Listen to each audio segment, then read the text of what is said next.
Hello everyone, thank you for giving good response to my second month of pregnancy video। आज हम discuss करने वाले हैं third month of pregnancy. इसमें क्या क्या चेंजेस होते हैं, बेबी में क्या क्या डेवलपमेंट होता है, क्या कुछ चीज़ों का आपको एक्स्ट्रा केयर क्या लेना पड़ेगा, ये सब हम डिस्कस करेंगे। My name is doctor Shivaji Narwade, practicing gynecology since 20 years at Medipoint Hospital। We have delivered more than 5,000 babies including normal deliveries, complex deliveries and high risk pregnancies। Third month of pregnancy में जो mother के body में क्या क्या changes होते हैं, तो firstly तो मैंने जैसे सेकेंड ट्राइमेस्टर में बताया कि जो नौसिया, वोमिटिंग, वीकनेस, ये चेंजेस कंटिन्यू हो सकते हैं या मे बी पीक पे हो सकते हैं क्योंकि हार्मोन्स इस टाइम ज़्यादा होते हैं। थर्डली मूड स्विंग्स जो रहते हैं वो भी रहेंगे आपके। और जो लोअर एब्डोमिनल पेन, इसमें ये ट्राइमेस्टर में particularly the frequency of urine बढ़ जाता है या लोअर एब्डोमिनल पेन बढ़ जाता है क्योंकि बेबी यानी वूम्ब एक्सपांड होता है, यूट्राइन साइज बढ़ जाती है।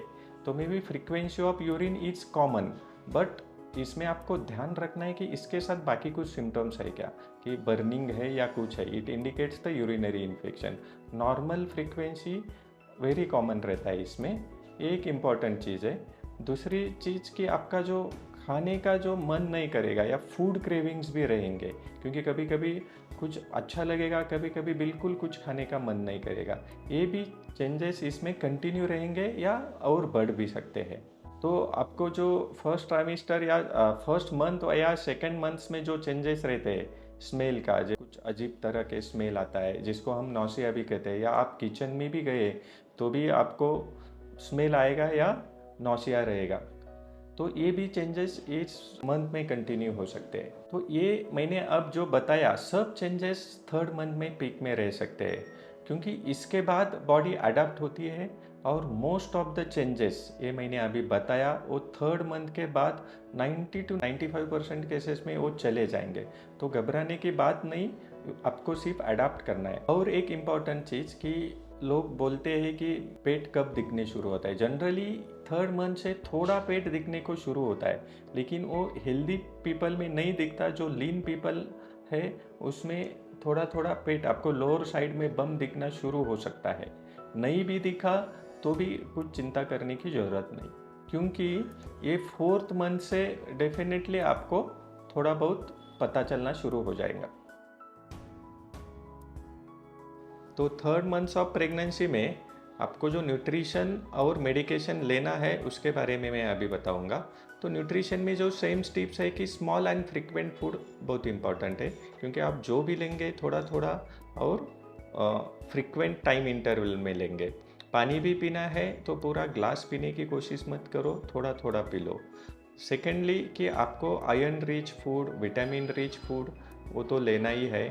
थर्डली कि टाइम पे खाना, ये भी बहुत ज़रूरी है। और हाइड्रेशन इज़ इम्पॉर्टेंट। आपको पानी भी नहीं जा रहा तो भी थोड़ा थोड़ा लेना ज़रूरी रहता है। Generally in third months of pregnancy folic acid is recommended. After third month iron and calcium can be prescribed. तो थर्ड मंथ्स ऑफ प्रेगनेंसी में आयरन रिच फूड क्या क्या हो सकता है, तो आप घर में जो भी है कि जो डेट्स हो सकते हैं, हरी सब्जियां हो सकती है, एनी स्प्राउट्स, उसमें आयरन रहता है। आप नॉनवेज खाते होंगे तो आप अंडा या बाकी चिकन भी ले सकते हैं। तो आयरन रिच फूड क्यों ज़रूरी है, क्योंकि blood is very important part to carry oxygen to the baby. And आपका ब्लड ही कम रहेगा तो फिर बेबी के डेवलपमेंट के ऊपर असर हो सकता है। तो अभी ये फूड टिप्स के बाद फोलिक एसिड टैबलेट भी ज़रूरी है क्योंकि फोलिक एसिड डीएनए तैयार होने के लिए लगता है और हम जो भी सप्लीमेंट लेंगे उससे कभी कभी जो एडिक्वेट क्वांटिटी में फोलिक एसिड जाता नहीं, first thing. Second thing, Indian population में 50% केसेस में कि एंजाइम डिफिशियंसी है, तो आपने एडिक्वेट फोलिक एसिड लिया भी तो भी वो एब्सॉर्ब होता नहीं। इसलिए जनरली हम active form of folic acid जिसको एल मिथिल फोलेट बोलते हैं वो जनरली हम देते हैं और ये लेना भी ज़रूरी है। Generally in third month calcium और आयरन रिक्वायरमेंट नहीं रहती या देते नहीं क्योंकि नौसिया ज़्यादा रहता है, वोमिटिंग के चांसेस रहते हैं।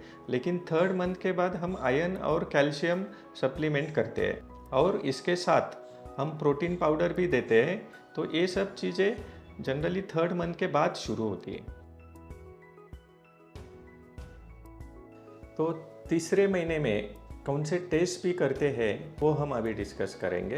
तो सबसे इम्पोर्टेंट आता है कि सोनोग्राफी। सोनोग्राफी में NT स्कैन बोलते हैं हमें, इसको अर्ली एनोमली स्कैन भी बोलते हैं। ये रिसेंटली इंट्रोड्यूस हुआ है। पहले जनरली लोगों को पता है कि हम 5वें महीने में ही सोनोग्राफी करेंगे, एनोमली वो इम्पोर्टेंट रहता है। लेकिन उसके पहले भी हमें कुछ चीज़ें हम अभी डिटेक्ट कर सकते हैं। तो उसमें वो रहता है कि NT स्कैन। NT स्कैन में जनरली हम बेबी का डेवलपमेंट तो होता है, लेग्स या हाथ या हार्ट एक्टिविटी भी डेवलप होती है। तो ऑफिशियली बेबी अभी एम्ब्रियो से फीटस में चला जाता है। तो वो जो एनाटॉमिकल स्ट्रक्चर है वो सब हम देखते हैं।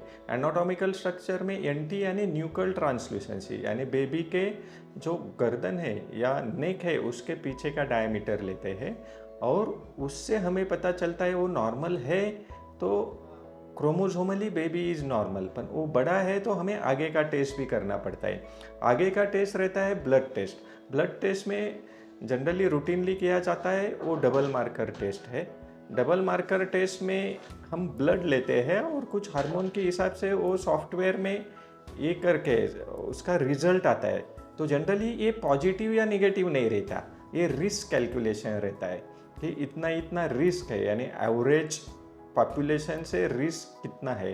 तो जब ये टेस्ट हाई रिस्क आता है तो हम आगे का टेस्ट करते हैं। सेकेंडली टेस्ट रहता है कि NIPT, ये भी ब्लड टेस्ट रहता है लेकिन वो ये टेस्ट मोर सेंसिटिव रहता है और स्पेसिफिसिटी भी ज़्यादा रहती है। 95 to 99% इसमें हम जो क्रोमोसोमल एनोमलीज है वो हम डिटेक्ट कर सकते हैं। और सबसे इम्पॉर्टेंट है कि डबल मार्कर और NIPT में कौन सा करना चाहिए। तो जनरली लो रिस्क पेशेंट में हम जनरली कि डबल मार्कर एडवाइज करते हैं, उसका सेंसिटिविटी 90 to 95% रहता है। और कुछ हाई रिस्क पेशेंट यानी मैटरनल एज ज़्यादा है या कुछ NT स्कैन में कुछ पॉजिटिव आता है तो हम NIPT एडवाइज करते हैं। NIPT का सेंसिटिविटी 95 टू कुछ केसेस में 99% है। एक ही डिसएडवांटेज है ये टेस्ट का, कॉस्ट ज़्यादा है, इसलिए हम जनरली सब पेशेंट को एडवाइज नहीं कर सकते। लेकिन आइडियली तो NIPT टेस्ट है कि वो सब ने करना चाहिए। जनरली लोग पूछते हैं कि सोनोग्राफी करने के बाद भी ब्लड टेस्ट ज़रूरी है क्या। तो जनरली कैसा है कि सोनोग्राफी में हम एनाटॉमी देखते हैं कि हाथ, पैर, ऑर्गन्स, और ब्लड टेस्ट में हम chromosomal risk of chromosomal abnormality देखते हैं। तो मैं जनरली लोगों को बताता हूँ कि जो सोनोग्राफी है उसको हम हार्डवेयर टेस्टिंग बोल सकते हैं और जो ब्लड टेस्ट है उसको सॉफ्टवेयर टेस्टिंग बोल सकते हैं। अभी 3rd ट्राइमेस्टर में बेबी में क्या क्या डेवलप होते हैं। तो 2nd मंथ में बेबी को एम्ब्रियो कहते हैं, 3rd मंथ में ऑफिशियली हम फीटस कह सकते हैं, क्योंकि उसमें आपके फिंगर्स, बेबी के फिंगर सेपरेट होने लगते हैं, लिम्ब बर्ड्स डेवलप होना शुरू होता है, लीवर, इंटेस्टाइन थोड़ा फंक्शनिंग शुरू हो जाता है, हार्ट का फंक्शनिंग शुरू हो जाता है, और जनरली ये सब चीज़ें शुरू हो जाती है तो इसको हम जनरली फीटस कहते हैं। It is now officially foetus. तो ये मंथ में बेबी को एक्चुअली बेबी जैसा शेप आता है। आप कभी सोनोग्राफी में देखने का चांस मिल गया तो आपको पता चलेगा कि the shape is now like baby. 3rd month में आपको हेड दिखेगा, लिम्बर्ड्स दिखेंगे, पैर भी दिखेंगे, पेट दिखेगा। ये सब आपको, आप खुद इसको एनालाइज या आपको खुद को पता चलेगा कि ये सब बेबी का शेप ले रहा है। तो इसलिए ये 3rd मंथ इम्पॉर्टेंट है। उम्मीद करता हूँ कि ये 3rd मंथ ऑफ प्रेगनेंसी के बारे में आपको बहुत सारी इन्फॉर्मेशन मिली होगी। आपके कुछ डाउट्स भी क्लियर हुए होंगे, लेकिन फिर भी आपको कुछ डाउट है तो आप कमेंट बॉक्स में पूछ सकते हैं और मैं उसके आंसर्स को देने की कोशिश करूँगा। Thank you and wish you happy pregnancy journey.